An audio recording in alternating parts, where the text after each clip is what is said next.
Здравствуйте, дорогие коллеги, участники вебинара «Опыт применения электронного образования и дистанционных технологий в образовательных учреждениях». Прежде хочу сказать коротко, что из себя представляет Республиканский башкирский лицей интернат.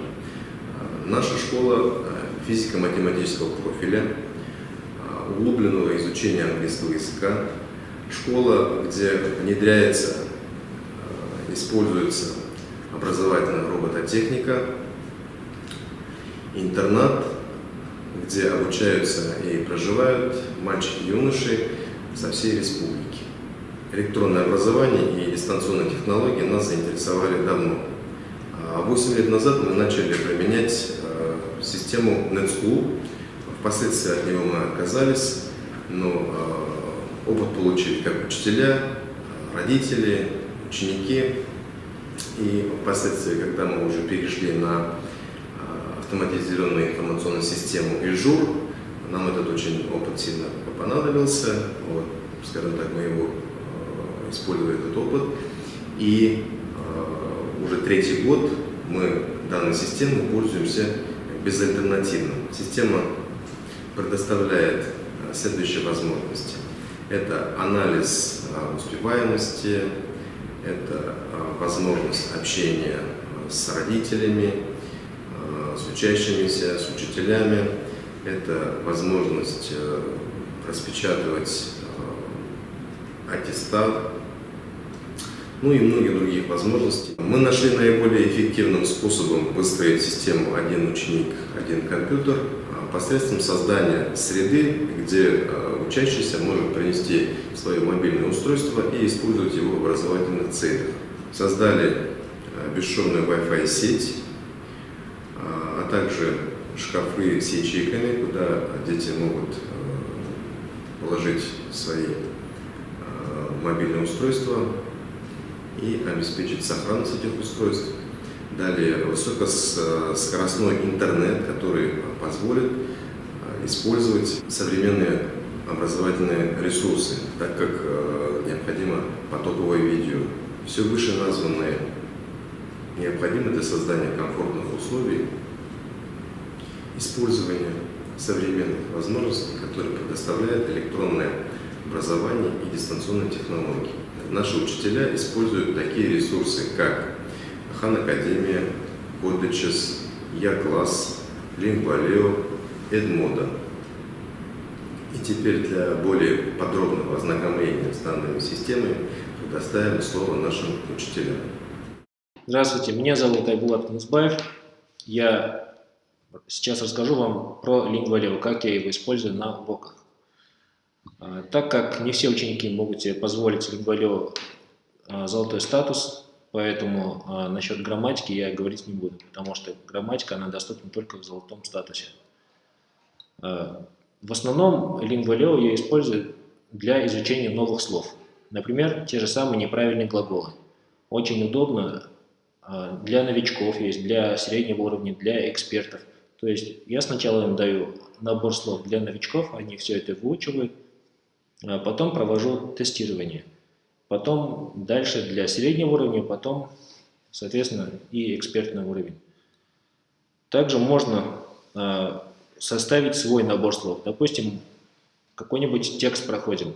Оттуда я могу взять несколько слов неизвестных, 20-30, допустим, слов, да, и сделать свой набор, а потом дать ссылку ученикам. Ученики проходят по этой ссылке, и сразу у них в словаре появляются все эти слова. Они изучают этот набор слов. Также я могу ученикам дать какие-нибудь тематические наборы слов, которые существуют, которые даны уже в Lingvaleo. Это могут быть, допустим, эмоции, дома, еда и так далее. Почему я выбрал Lingvaleo? В Lingvaleo можно изучать новые слова, именно те, которые я хочу. Я могу добавлять в свой набор новые слова. И также мне понравились здесь тренировки и графикация всей платформы. Насчет тренировок. Тут 8 тренировок. Это, конечно же, в золотом статусе, а в простом Basic статусе по-моему, 4 тренировки. Это перевод слова, слово-перевод. Дальше кроссворд можно сделать, конструктор слов. И самое интересное – это левый спринт. Левый спринт – это когда все незнакомые, то есть изучаемые слова, они быстро выходят, и нужно… Два варианта перевода дается, и нужно выбрать, правильно или неправильно. Такое вроде бы вроде соревнование идет, и поэтому ученики очень любят именно эту тренировку. Но самая главная тренировка – это, конечно же, brainstorm, где все вместе тренировки проходят. То есть одно слово проходит не только через одну тренировку, да, а через все 4 тренировки проходят, поэтому запоминается лучше.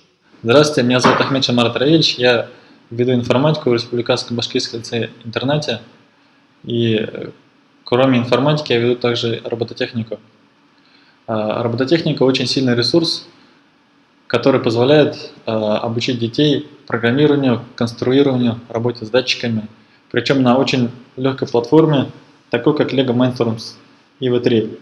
Вот этот робот построен на основе LEGO Mindstorms EV3 и может программироваться как с оригинальной программы, так и с языка Java, всемирно известного языка, что дает возможность научить детей не только понимать, как программировать робота, но и понимание того, как программировать робота на других языках, не только графические, которые у нас есть в комплекте вместе с роботом. В нашем лицее сейчас находится 28 конструкторов LEGO Mindstorms EV3 и старой версии NXT. С этими наборами мы проводим занятия сразу в 2 параллелях, как в 7 классах, так и в 8 классах. При этом еще умудряемся готовиться к соревнованиям. И кроме этого мы начали занятия с городскими детьми. На данный момент у нас есть одна группа, с которой мы занимаемся на основе конструктора LEGO WeDo. Группа, правда, небольшая, но мы, я думаю, еще будем расти, потому что у нас сейчас больше идет этап нарастания опыта. Кроме всех этих занятий, также на каникулах мы проводим зимние, летние, осенние, весенние лагеря, где к нам приезжают детишки из районов, мы занимаемся с ними, они узнают много нового интересного, все очень увлечены, все очень радостны. И так как у нас в регионе не очень много соревнований на этом направлении, мы решили проводить свои.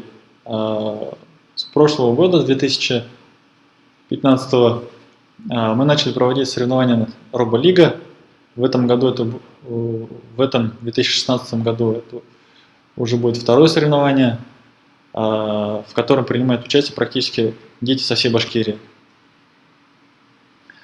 И кроме того, что мы проводим региональные соревнования, мы еще обязательно будем ездить и на всероссийские соревнования, например, такие как Всероссийская робототехническая олимпиада, которая проводится в городе Казань. Теперь я хотел бы рассказать о другой вещи, которую я использую на своих уроках, как робототехника, так и информатики. Это образовательно-социальная сеть, которая называется Edmodo. Edmodo очень удобная вещь для того, чтобы отправлять детям книжки электронные или проводить контрольные работы, проводить какие-то тесты или что-либо еще другое, передавать детям на расстоянии. Так же, как это мы делаем обычно ВКонтакте или в Фейсбуке. Например, мой ученик находится на дистанционном обучении, и мне нужно передать ему какие-либо учебники или провести ему контрольную работу. Все это с легкостью я там делаю. Здравствуйте, меня зовут Юлия Рамилевна, я учитель математики Республиканского башкирского лицея-интерната. Я бы хотела рассказать о применении платформы Я-класс на уроках математики в нашем лицее.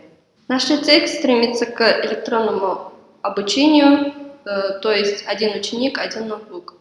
Поэтому, начиная со второй четверти, наши обучающиеся начали привозить ноутбуки, и мы начали использовать платформу Я-класс более основательно. Данная платформа хороша тем, что в ней даются задания разной степени сложности, что дает возможность индивидуально подходить к каждому обучающемуся. На данной платформе также можно получить возможность Я+, что показывает полное решение того или иного задания. С помощью Я+, каждый ученик может просмотреть и скорректировать свои ошибки, не допускать их в дальнейшем. Я-класс также хорош тем, что в нем можно прорешать неверно решенные задания несколько раз. Обучающиеся с большим интересом занимаются на данной платформе, следят за топом классов и школ. Результатом работы можно отметить то, что уроки стали более интересными, более эффективными, а также повысилось качество успеваемости обучающихся. Здравствуйте, меня зовут Насыр Булат Ахатович, я работаю учителем информатики в Республиканском башкирском лицее-интернате. Я бы хотел сказать вам про систему онлайн-обучения Хан Академии. Данная система была образована финансовым аналитиком из Соединенных Штатов Америки по имени Сальман Хан. Первоначально он снимал видео для своей сестренки и выкладывал их на канал в YouTube. Далее, получив финансовую поддержку от таких корпораций, как Google и Microsoft, он все это организовал в едином сайте под названием hanacademy.com. В Хан Академии есть прекрасный курс по изучению JavaScript, называется Intro to Java. Курс разбит на 16 глав. В начале каждой главы с помощью видео объясняется тема. Затем практические задания, которые позволяют закрепить тему. И вместо проверочной работы небольшой проект. Ученику, используя все свои знания, необходимо, например, нарисовать тарелку с завтраком или рыбок в аквариуме, ну или еще что-нибудь. Я как учитель могу проверить проекты самостоятельно, а могу и оставить на суд других преподавателей. Также я могу посмотреть, когда, сколько времени и над какими темами работал ученик. В конце недели по каждому классу на мой почтовый ящик приходит отчет. Благодарим вас за просмотр. Если у вас возникли вопросы, пишите в комментариях, мы будем рады на них ответить.